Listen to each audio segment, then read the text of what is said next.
Hello, I'm your host, Elder David Glover, CEO and founder of Majestic Productions. It's a good, nice, warm afternoon here in Omaha, Nebraska. It's probably in the mid-70s, and I'm grateful for the warm weather. We've had a little rain, but the sun is out and the temperature is right. And this program is brought to you in part by BCN Network, located at 2724 North 24th Street. Also, Tom Kurtzenbaum from Wolf Brothers, 7701 Dodge Street. And here in Omaha, Nebraska, wonderful Western store, plenty of clothes, shoes, boots, custom made to fit your feet. Also, we have the auto dealership I was sharing with you about. They're located on 72nd. Excellent quality cars, generally from 1999 on up to 2013. I haven't checked to see the volume that there is, but they got quality cars and affordable prices. Now, it's not buy here, pay here. They work with you on bank loans, and they also have warranties on the cars. Now, the title of the message today is Rise Above Fear. Fear really is false evidence appearing real, which I have a speech out about that I did a few years ago. Now, rise. To get up from sitting, kneeling, or lying. 2. To get up from sleep or from one's bed. 3.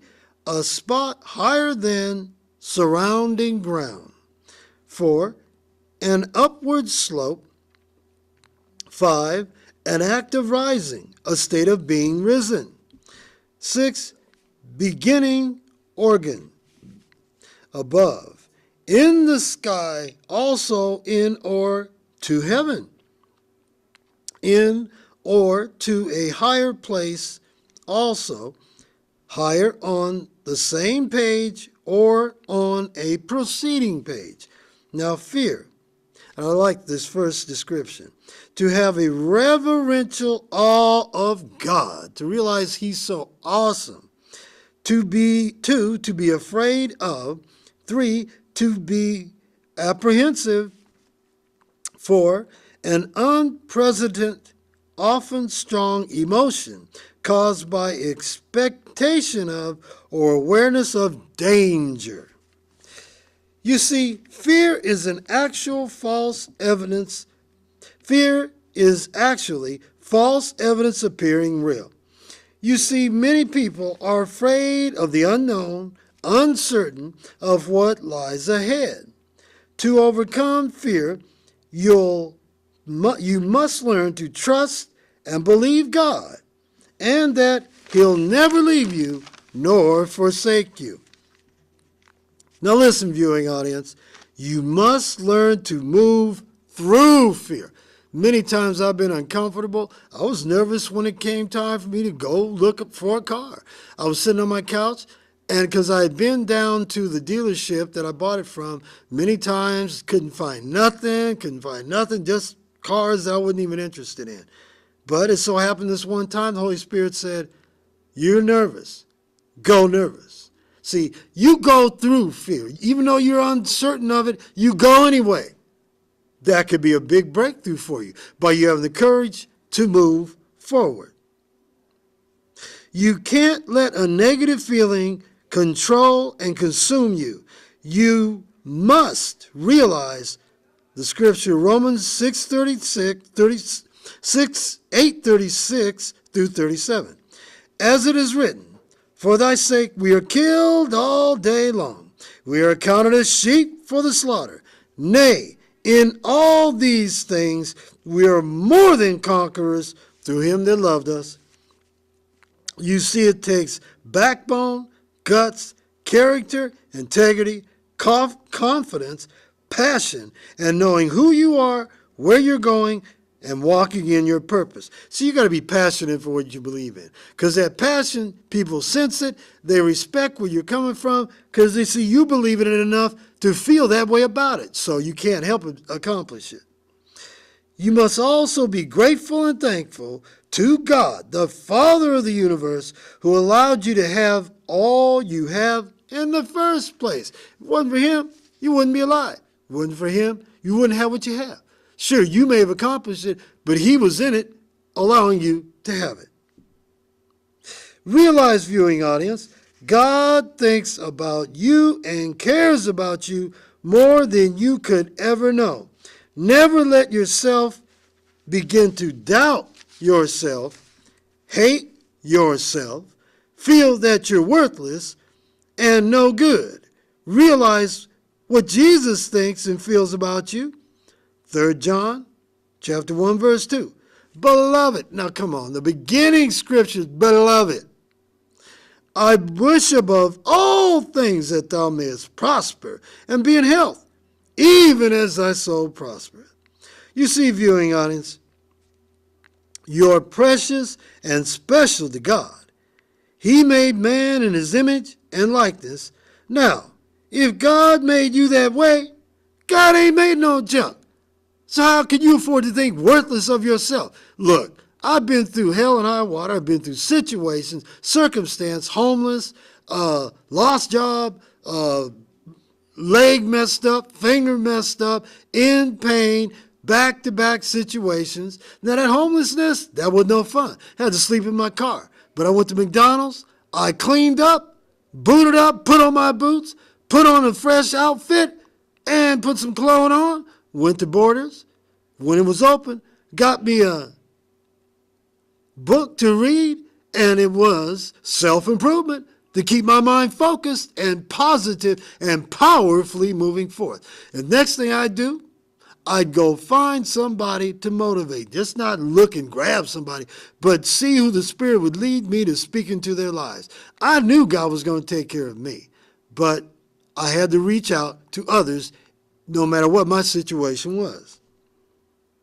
You are a person who is uniquely and wonderfully made. One thing that is mandatory, if you want to think positive and live positive, it is to read self-improvement books. They give you a positive self-image. You can't help but feel better about yourself when you're learning how to deal with situations from a more focused and functional position and situation. You begin to see yourself more productive, creative, able to do whatever you set your mind to, as long as you have the right motives and you're not selfish. Selfish is you looking to you, looking to yourself, you don't care about nobody else. No, that's the wrong way to be, because selfish people will end up dying early because they're lording things for themselves. They're only concerned with themselves. They're going to take advantage of someone so they can profit, and that's the wrong attitude and mindset to have. To become successful, you must become selfless, thinking of service. Now remember, service is your rent to occupy space on the planet. You paying your rent to be here because you're doing something and giving someone something. And always remember this: if you can't take people up with you, for God's sake, don't let them take you down. You deserve better. Sever the embryo cord of, if it takes family members, cut them loose. If they're always criticizing you, that's never to point out a shortcoming. And then give you positive feedback how to overcome that. Now, nothing's wrong with that. But if they always criticize you just like Bob, you just like your mom, you just like your grandma, she was never nothing, you ain't nothing, that's criticism. And you don't need that. Cut that loose. No matter how you feel about your loved ones aren't caring about you to come at you with negativity. They don't have your best interest at heart. All they want to do is put you down. Makes them feel better to step on you. That way they feel you are lower than them, whereas you may be higher than them mentally, physically, and spiritually. But you got to make the decision to change your mindset. And that's where it all starts. Right between your ears. Eliminate people with a critical spirit. They always speak negative, toxic, poisonous words of death, and this will kill your spirit and rob you of your joy. Remember, the devil came to kill, steal, and destroy. But Jesus came to give you life everlasting. Viewing audience, learn to and take time every day to affirm yourself, believe in yourself, love yourself, and love God. You see, God is love. His very essence is love. Unconditional love. Now, love always conquers hate. Be all that you can be. You got the right stuff on the inside of you. Respect yourself. Carry yourself as a person of class, dignity, dedication. Focus and walk in humility before God. You are what you think you are. You are who you think you are. Never doubt yourself. Walk in your greatness and be passionate for your purpose and God-ordained destiny. Live life to the fullest. Have fun, viewing audience. Enjoy yourself. Have activities you can go out and do to enjoy life for what it has to offer you. Remember, quitters never win and winners never quit. Walk with your head up, chest out, back straight, and when you do, I'll see you at the top. Because, viewing audience, you don't have nowhere else to go. You've been at the bottom of the barrel, whether you think about it or not, whether you want to admit it or not. You had gone through so much, but in life, it's adversity, and adversity will kick your behind. It hurts you. It's molding and shaping. Anything that shapes you is not going to feel good to you because it eliminates what you've been thinking. The stinking thinking negative thoughts we go through so many times a day. I thank God I began to renew my mind. It took time. In 2004, I started reading How to Win Friends and Influence People. Dale Carnegie taught me how to talk to people. Taught me how that, like for instance, the construction sites, men are working on a job site. They got drywall to put up, sheetrock to put up, they've got insulation to put up, studs. Now, some of them might not be able to get everything done in the right amount of time. And I remember when I was working for day labor, Labor Ready, they sent me to a job site. Now, the architect might mess up on the design, and that means it's going to take longer to straighten it out. And that means the job's going to take that much longer. Good for those who are working because they got job security for as long as they're on their job until the job changes and they might be transferred to another position. But the supervisors would talk to the guys and put them down because of how much they hadn't done. They were behind.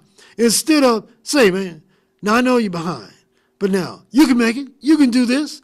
Look, you've been at it before. And I know you got what it takes to do it. You've been with us a long time. Come on, let's pull together and get this job done. You talk to a person like that, they're going to feel like getting busy. They're going to feel like taking care of business. They're going to feel good about you and about themselves, and they're willing to go the extra mile. But you're always putting them down.